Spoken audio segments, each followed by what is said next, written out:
La conférence des chefs d'État et de gouvernement de la Communauté économique des États de l'Afrique de l'Ouest, Communauté économique des États indépendants de l'Afrique de l'Ouest, réunie en session extraordinaire, le mercredi 8 septembre, a décidé de suspendre, avec effet immédiat, la Guinée de toutes ses instances de décision.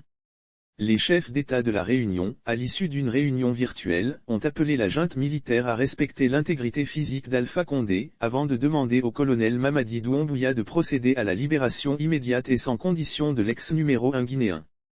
La conférence de la Communauté économique des États indépendants de l'Afrique de l'Ouest tient les putschistes regroupés au sein du Comité national de rassemblement et de développement, CNRD, responsables individuellement et collectivement de l'intégrité physique du président Alpha Condé et des personnalités arrêtées, prévient l'organisation ouest-africaine.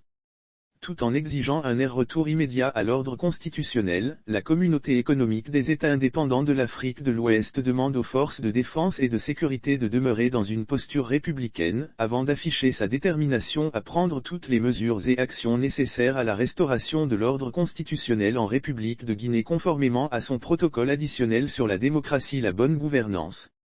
Pour l'ancien Premier ministre Lansana Kouyaté, les sanctions ne paient pas. C'est le cas du Mali.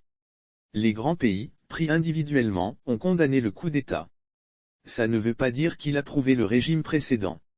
Le premier défi à relever, selon le leader du Parti de l'Espoir pour le développement national, PDN, il faut faire des élections. À la junte, il indique au micro de la radio Deutsche Welle, DW, qu'il faut se presser lentement en essayant de poser des jalons pour que finalement, on rentre dans la démocratie.